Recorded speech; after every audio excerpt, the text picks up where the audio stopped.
How's it going, everyone? This is Co-Ops Agent Ked speaking, and welcome to the next 5-minute review, more or less, of a game called Cadence of Hyrule, Crypt of the Necrodancer, featuring The Legend of Zelda.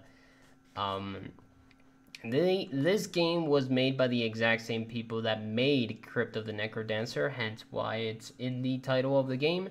The game was released June 13, 2019. So I definitely want to give a quick shout out to Widehard Got7. He actually provided the money in order to play this game. I decided to play it on stream, and if you happen to watch the playthrough on either Twitch or on YouTube when the game when I end up releasing the videos, I hope you enjoy that. The game was definitely very much fun.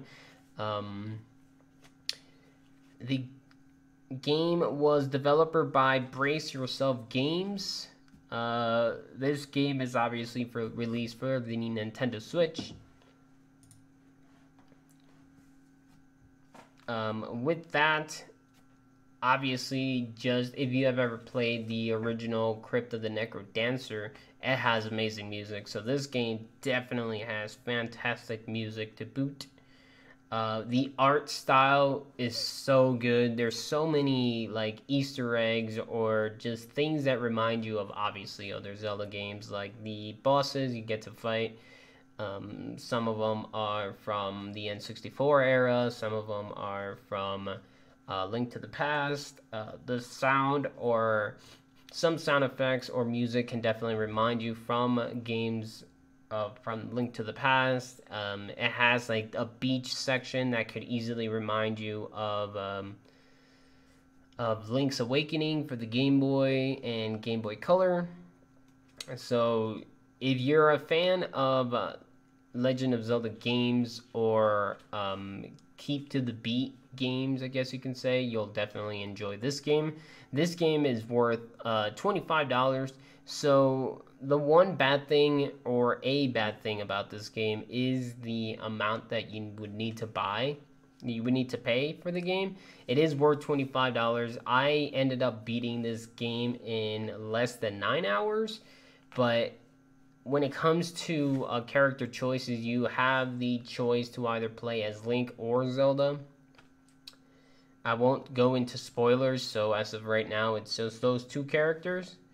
And I ended up playing as Link.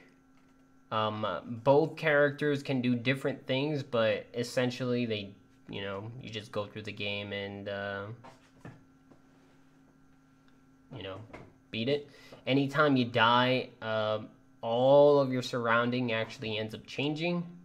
So when you die, you actually end up losing your rubies, but not your diamonds. You also lose your keys. You use keys in order to open up chests, obviously. And you technically won't be dying if you get the idea of what the game wants you to do. So basically, in order to move and attack, you have to keep to the beat. If you don't, you lose technically a turn, kind of like a turn-based game. And you either get damaged or, you just don't end up moving at that point. If you're having trouble keeping to the beat for whatever reason, the game actually allows you to play without having to keep to the beat. And anytime your hero ends up moving, everything else around you will also interact with you. So you move and then they move. Again, kind of like a turn-based game. With that, again, it has the great use of the Zelda universe. So if you've played any other Zelda games whatsoever, you're definitely going to be reminded with this game as to where they're coming from. So you're not going to be disappointed whatsoever when it comes to that point.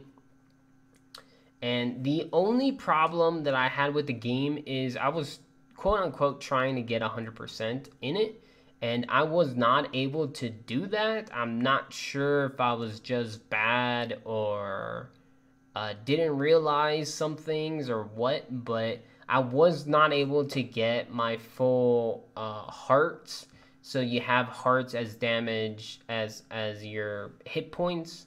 I wasn't able to get the final piece of heart to give me my final full heart.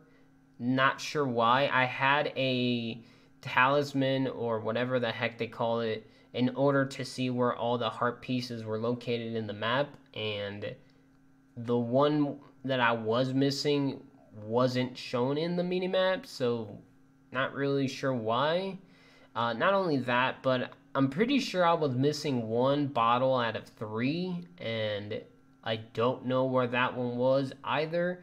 I could have easily have missed that one just by pure accident, because I do remember that there was an NPC that I needed to wake up, or that he was sleeping, and I just couldn't figure out how to wake him up. So he could have easily given me an item that I was missing.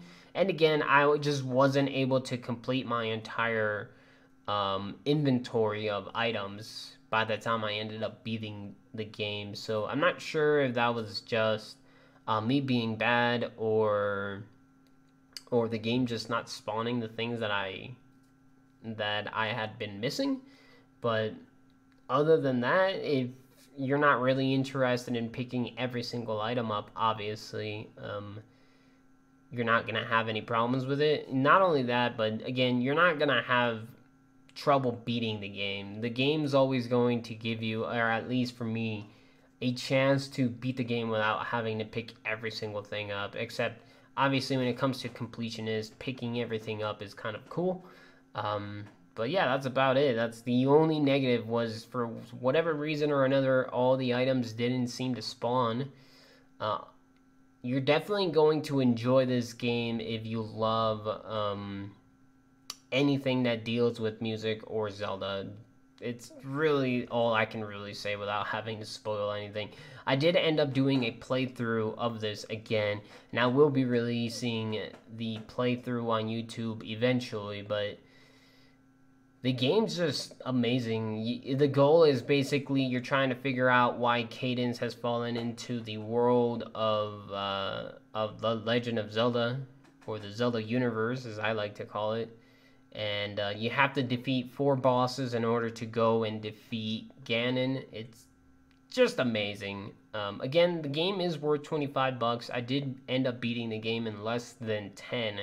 But you do have 2 different characters to play with, so essentially that's about 10 to 17 hours of gameplay, assuming you want to use both characters. But yeah, I definitely recommend it, and hope you enjoyed either the playthrough or this review of Cadence of Hyrule. With that, I am going to head out. Hope to see you in the next one, and peace out.